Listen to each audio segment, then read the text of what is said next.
Welcome back, everybody. I'm delighted to have our next guest. This show has been a longtime champion of right to work, and our guest, Mark Mix, is the president of the National Right to Work Committee and Legal Defense Foundation. They do amazing work fighting for the rights for people to work and not to be forced into unions that they don't want to participate in and don't get much in return from.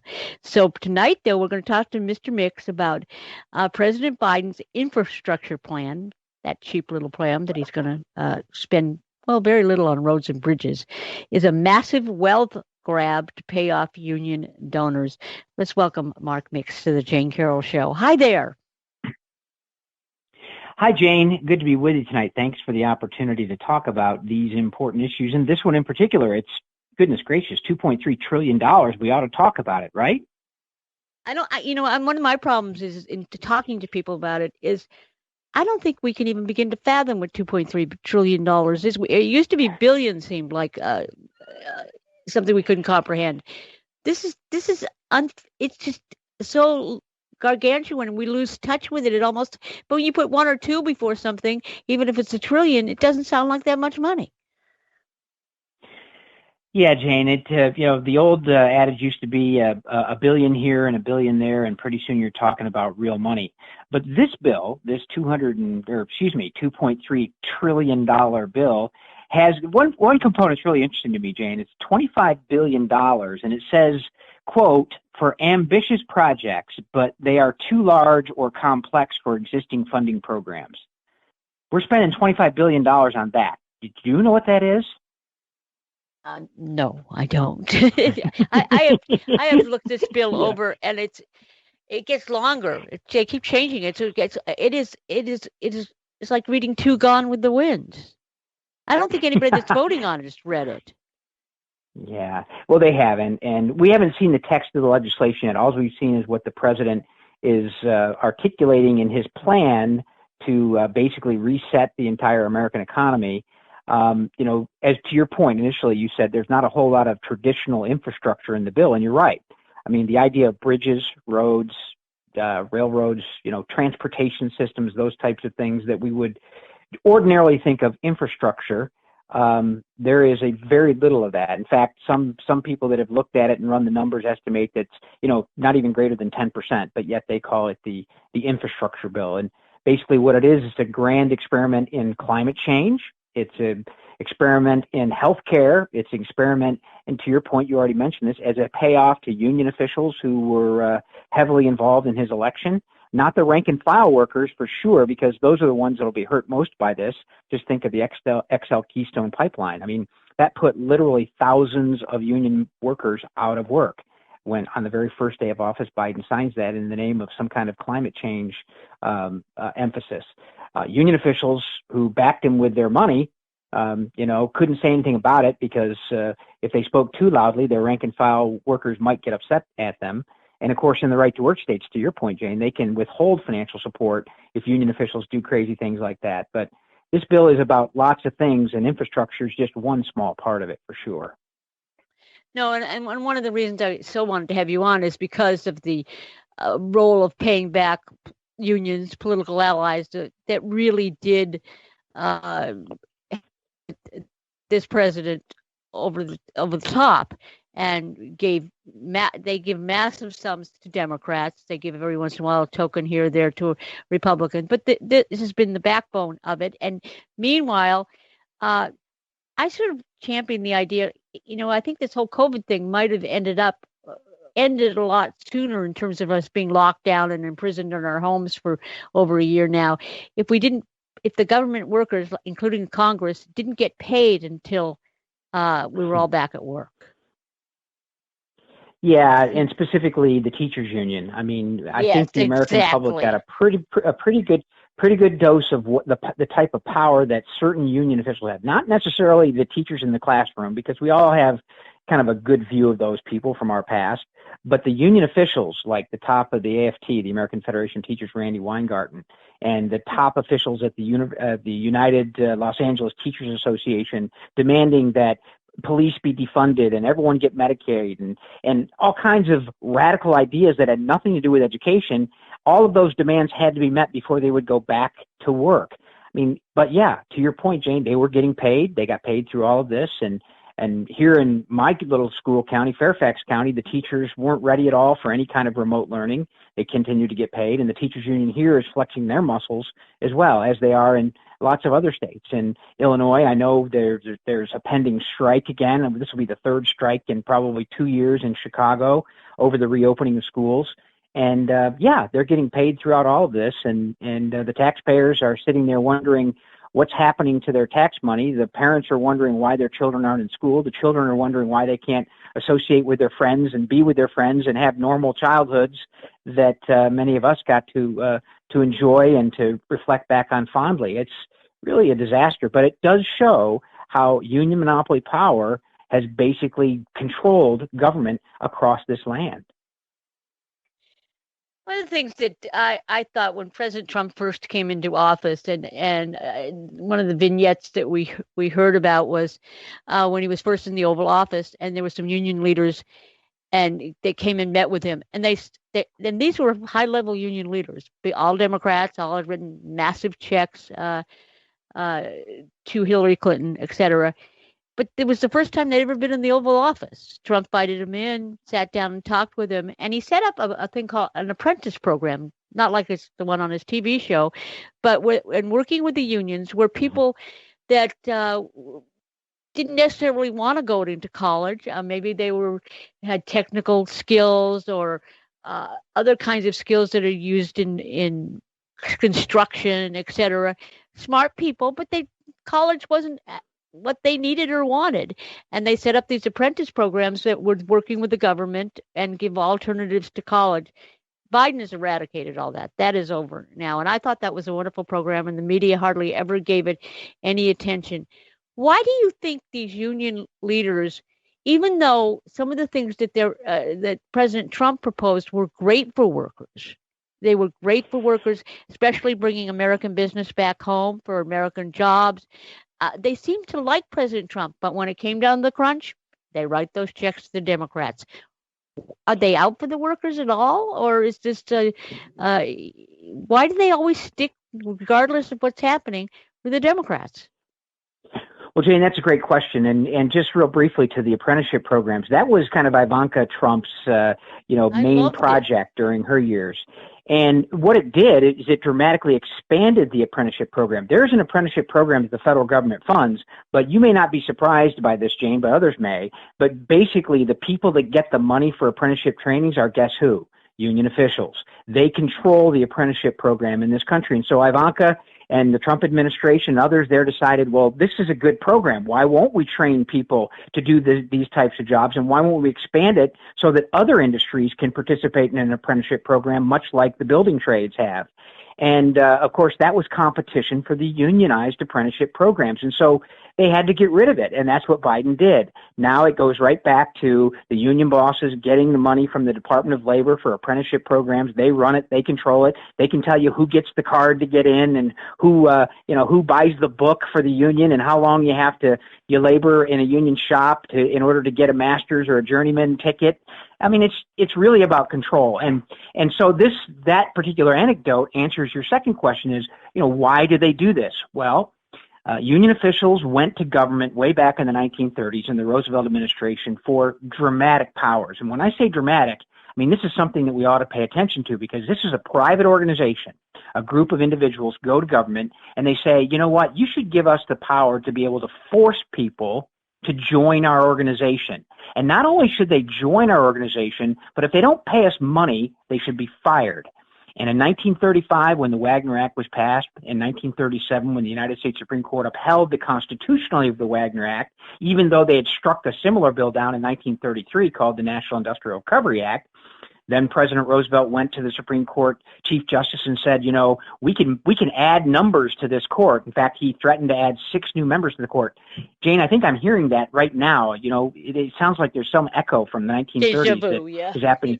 Yeah, is playing out right now in Washington, D.C. So they put this power, And now the unions have got this government granted power, and so they've got to protect it. And how do they protect it? They protect it by literally spending billions of dollars of dues money and general treasury money to elect politicians who will not only maintain, but in the next 4 years, they expect a dramatic expansion of union power. Unfortunately for them, a couple things keep getting in the way, and that's the workers. Well, and the dynamic of the union worker, we tend to think of union workers as the regular Joes, our dads, our grandparents, people that were working stiffs, put in long hours, worked hard, so the American story. And that the unions, when at their best, were fighting for safe working conditions, better pay, better benefits, et cetera, et cetera. But it's most of the people that belong to unions now are government workers.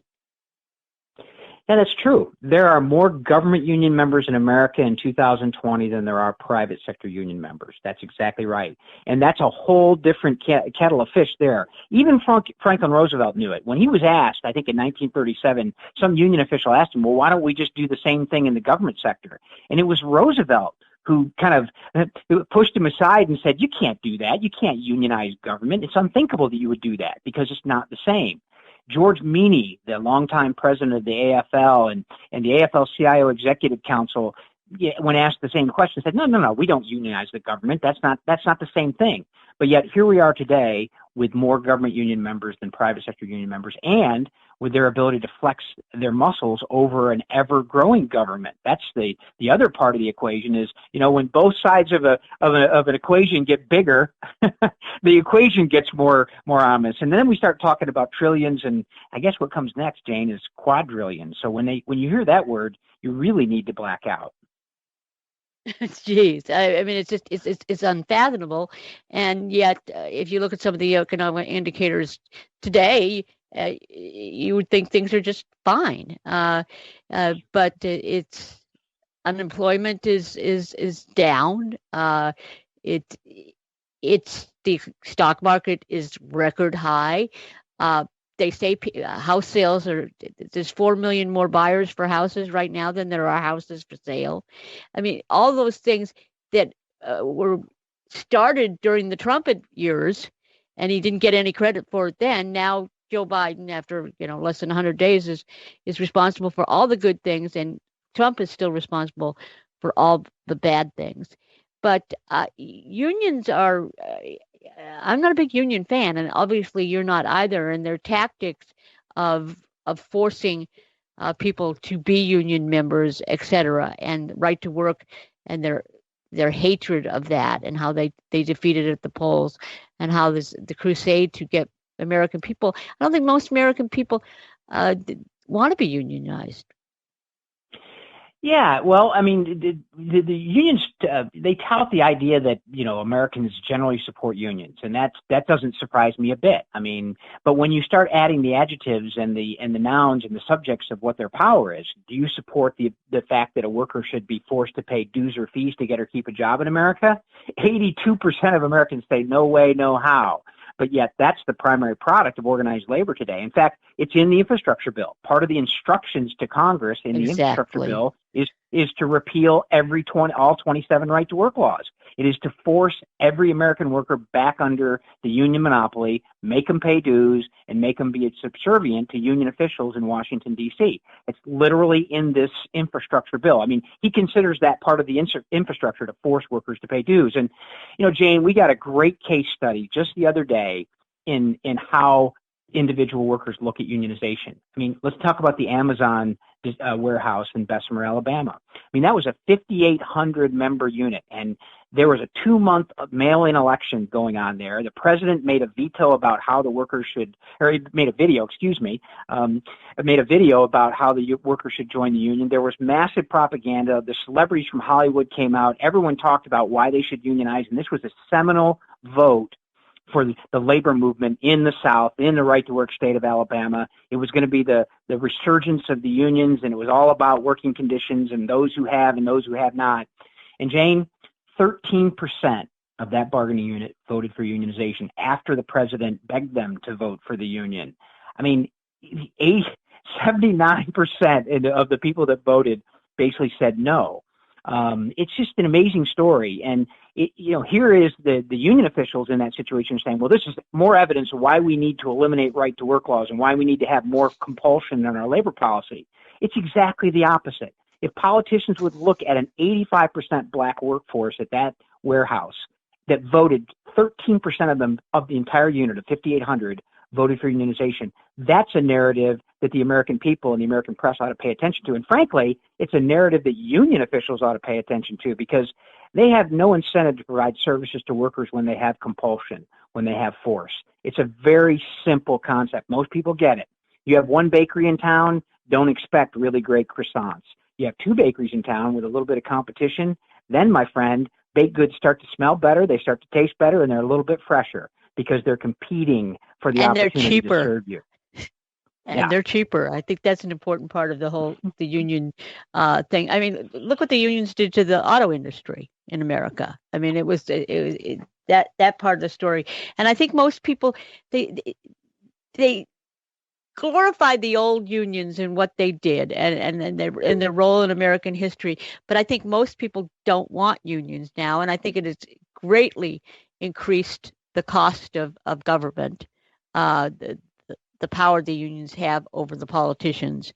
And the politicians are always going to kowtow to the people that write the biggest checks to them. And that they write them to Democrats. And when Democrats are in power, that's what we get. And I'm really glad you brought up the Amazon situation, because that is a huge story. In the midst of all this, of a union-owned president of the United States, the country, but they don't want this. This is not an Amazon fighting unions. Mark Bezos, Mr. Bezos owning the Washington Post. You don't get more super liberal than he does. And yet he fought the unions. This is a big story, and yet you're telling it, but not enough people are. Yeah, and of course the narrative doesn't work for the mainstream media because it didn't turn out the way they wanted it to, and they're surprised. I mean, this is the cause celeb battles. It was like the Volkswagen plant in Chattanooga, Tennessee. One of the things about you mentioned the automotive industry, Jane. One thing that's happened is we have right to work laws in 27 states now, including Michigan, Indiana, Wisconsin, where some of the automotive industry was centered, but now the auto industry has moved to the right-to-work states in the South. It's a growing industry. We have Volkswagen, we have Mercedes-Benz, we have Nissan, we have Honda, we have Kia. They're all, they're manufacturing in the United States because we've got a great workforce. We've got a workforce that, well, unless they can be paid, $58,000 to sit on the couch, which appears to be something that may be happening over the next year as well. I mean, we've got a great manufacturing base, and to your point, during the Trump years, there was onshoring again. Manufacturing jobs were coming back to the United States. And now, the president wants to basically veto all of that. He wants to reject it, and he wants to go back to the policies of Obama that led to the offshoring of manufacturing jobs and led to, the demise of industries and the bankruptcy of industries. And yeah, it doesn't seem to work. And yet union officials continue to support that. And so the Amazon story is a big one because the constituency there was exactly what the regressive left claims. They claim these people, we're standing up for these people. Well, quite frankly, Amazon proved that these people stand up for themselves. And a lot of the people that were interviewed after the election vote was saying, why would we want a union here? Would they take care of us? Unions basically punish people that do great work. They protect people that do poor work. Why do we want to do that? And I think the results here are kind of a case study in modern unionism today. I mean, to your point, back at the turn of the century, but even then, Jane, unions were voluntary institutions prior to 1935. Right. And Samuel Gompers, he's the founder and the father of the American labor movement. In his final speech in El Paso, Texas in 1924 to the delegates of the AFL, he had realized that the delegates were going to go to Washington to get power, primarily over railway workers. The Railway Labor Act passed in 1926. It was kind of the first federal incursion into private sector labor relations. And he really even couldn't stand. His history tells us he didn't have enough energy to really give the speech, but his final speech, he said, the workers of America adhere to voluntary institutions. Anything else is a menace to their rights. And what Gompers was trying to tell the delegates of that convention was, if you go to government for power, you may get it, but you're going to live by the sword, you're going to die by the sword. So if government changes, then the reason why they have to be so politically involved is because their power is a product of state legislative work and United States Congress work. So they have to be. Those are their constituents now, the politicians are, because they've forgotten how to sell their product to workers. This Amazon situation is a perfect example of that.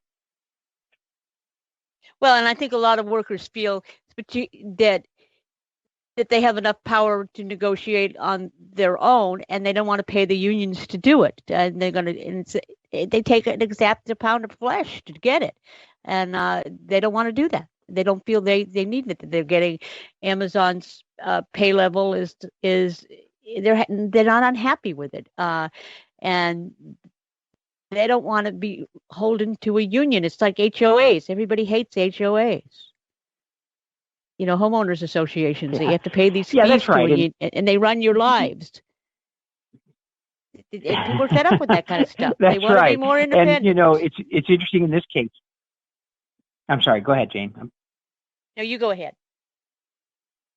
Yeah, well, I was going to say you're right. You're right about that. And the thing about the narrative on this is that this bill, this so-called PRO Act, that's already passed the House of Representatives with no congressional hearings and no testimony, is now sitting over in the Senate that would repeal all right-to-work laws.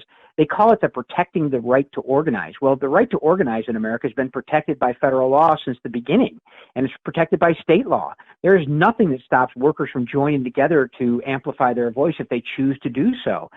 The fact is, if an employer is mistreating their employees, they probably will get unionized or they'll have a union fight, one way or the other. But the idea that protecting the right to organize is the centerpiece of the Biden administration and part of the instructions of the infrastructure bill is ridiculous. It's about empowering union officials and taking away power and rights of individual workers. That's all that's happening with the infrastructure bill, and it's all that's happening with Joe Biden's agenda when it comes to labor policy. No, exactly. And I think enough people that are in the workforce, they get that. I think the first time that I remember a long, long time ago, when people sort of were cheering against the unions was Ronald Reagan and the air traffic controllers. That was a pivotal moment when they said enough is enough. You go on strike and you're a vital service. You don't care about people. You don't care about their safety. You care about more money for yourselves. And that's what the union leaders were leading. And Reagan stood up to them. And people remember that vividly and fondly of air traffic control has become emblematic to standing up to powerful, politically connected forces in this country. And I think that was a good thing. Well, yeah, and the part of that story that doesn't really get told very often is the fact that it was actually against the law to strike against the federal government. They were breaking the law. And Jayne, God forbid that anybody gets prosecuted for breaking the law these days, or well, at least on one side of the aisle, it seems, in the narratives that we read about. Yeah, but here it was. The law said if you cannot go on strike. If you go on strike, you can be fired. And so Ronald Reagan gave them proper notice. He said, look, you have 24 hours to come back to work. Come back to work. And they basically said no. And I think, they called his bluff, or they tried to call his bluff, or he called their bluff, and he said, you're fired. We're going to enforce the law. I mean, it wasn't that he threw them out because he was mad at them. It wasn't because he threw them out because, he opposed them. It wasn't that he threw them out because he wasn't for unionization. My goodness, he was president of the Screen Actors Guild at one time, if I remember correctly. Exactly. And I like it. But it was because they broke the law, Jayne. That's what it was. No, and it was so that they wanted more, and they were jeopardizing people's safety and putting that, and it was the union leaders that, of course, were manipulating all this and stuff, and people saw that, and they thought, and I think a lot of people think that right now with the teachers. They think, boy, you're sitting home, you're getting your salary, you're getting your benefits, you get 3 months off in the summer, and yeah, there are some good teachers, and everybody has a good teacher, but there's a lot of teachers that aren't that great either, and would rather stay home and feel safe and get their income, and people don't like it. Why they can't work because they have to be with their children, or they're not making money, and we still got to pay these teachers. People are mad, and when people go too far and are too selfish, whether it was the air traffic controllers or the teachers, American people don't like it. Yeah, that's right. And while people have been talking about the power of government unions and how they increase the size and cost of government, people tend to be lenient as it related to teachers because they're teachers, and the union officials of the biggest unions, the NEA and the AFT, they understand that so well. I mean, they hide behind the teacher that you remember and I remember absolutely. as being so kind. Yeah, exactly. Mrs. Baker, my third grade teacher. I mean, no one can tell me that there was anything wrong with that gal, and there wasn't. I mean, she was wonderful. She gave me a candy bar the first day of class, and I remember it to this day. And so when I think of a teacher, I think of Mrs. Baker, and I think, well, how in the world could anyone, how could they be doing crazy things if they're all Mrs. Bakers? Well, they're not. The union officials understand that, and they use that power dramatically. But I think, to your point, Jayne, and we talked a bit about this earlier, the American people have gotten a pretty good perspective of the power of unions. In fact, people who, were interested in unionizing government, and actually part of the instructions in the infrastructure bill by Joe Biden is to unionize, get this, all government employees. They want to unionize all government employees under the Biden administration. And it's just unthinkable that they would do that because what we've seen over the last year, particularly in the teachers union and the school and the government school system. I mean, and I got to tell you, Jayne, I'm not in any real hurry to get kids back into the government school system. I think if there's a system that can rise up beside it, the charter school system, the voucher programs, a private school system, I think that would be hopefully one of the benefits of what just has happened is there will be some competition. Those have increased exponentially, and they've also a lot of parents who would not have done it because they didn't think they could do it, but with the assistance of online schools and support systems, and they can educate their children. Because a lot of parents thought, well, I know a lot about literature, but I don't know anything about math. I can't teach my kids. Well, they were forced into doing it. And they can with all the tools that are available. So educational options have become much more popular. It's one of the benefits of this pandemic. And and teachers, I'll tell you, I can count on one hand the teachers that I remember that were fabulous, and I love them, and I will owe them everything. But most of the teachers, they're just like most of us, pretty ordinary. You're not ordinary, sir. I appreciate your great fight. Mark Mix has been our guest. He's the president of the National Right to Work Committee. Support them. Thank you for coming on the show. It's been great. Jayne, what a privilege. Thanks for the opportunity. Thank you. Look forward to the next time. Good night, everybody.